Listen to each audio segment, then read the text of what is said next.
Magandang gabi guys, welcome sa mundo ng solo RG player. Dito guys nagkaroon tayo ng maayos na kasama na random player.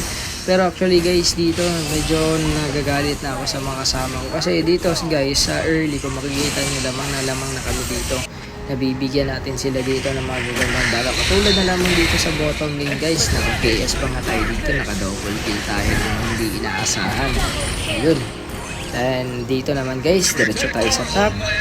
Bisitahin natin dito yung top lane natin. Tama-tago na tayo sa bush. Ito yung mga paborito nating alawan. Tago-tago na. And ayun nga guys, magbibigyan yung exploit dyan.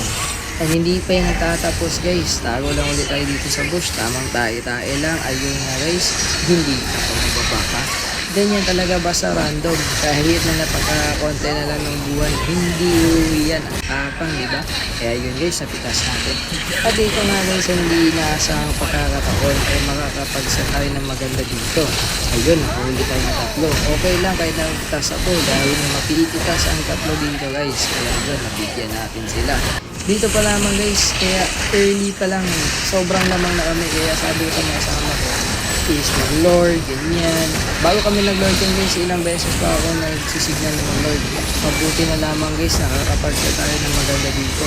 Nabibigyan natin silang magandang pick-off. No? Pick off natin yung mga kalaban na mabuti dito. At ito nga guys, maprotekta lang tayo sa MM dahil kung hindi, patay siya sa Karina doon. Nasa gilid na yung Karina doon guys, natatago. At ulitin ulit yan mamaya na Karina guys. Kaya binantayan ko talaga yung MM natin guys. Ito naman guys, hindi tayo nagmamadali sa pagsiset. Dahil alam natin guys na pwede tayong kapag-set ito. At ayun guys, ito na yung tamang timing, no? Ayun, nahuli pa natin dito yung dalawa at nabigyan natin. Plus, nakuha namin yung lord dito guys. Nakuha ba namin or nakalaban ata? Hindi ko sure guys. Ito rin yung maganda sa fleeting time guys. No? Pag nakahuli ka na dalawa at napitas, mabilis yung cooldown ng assess mo. Tulad nito guys, hintayin ko ma-revive yung export. Kaya magbibigyan natin dito yung dalawa guys, yung export at saka media. Ayun nga guys, so, sobrang lamang na kami dito.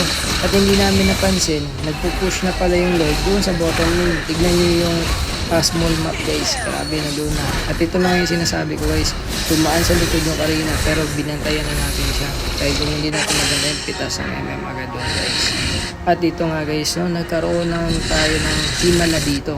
Dalawa na lang kami ng core dito pero nakontas pa natin yung Lord at nakuha na namin guys at nakapitas pa kami isa.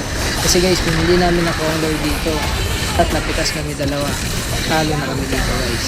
Buti na lamang guys nakuha. Kaya pag respawn ng kasama namin doon, nagkaroon na rin kami ng Lord. So hindi rin na yung help. At dito nga guys, nagkaroon tayo ng Pigman set. Saktong tulak lang sa kalaban para maprotektahan natin yung MM at core natin dito. Grabe yung buhay ko dito guys, wala na. At ito na nga yung pagkapanalo natin dito guys. Secure na natin yung panalo at napakagandang laban ang natunghayan natin sa laro nito. Magandang salamat po sa pagtitinood guys and good game and well played sa mga kalaban kasama. Para sa mga sumusunod na video guys, content na katulad nito, please like, follow, and subscribe to our Facebook page, YouTube channel, and TikTok. Maraming salamat sa pagkikinood guys. I hope you enjoy watching. God bless, and Agent sa Kalam TV is out.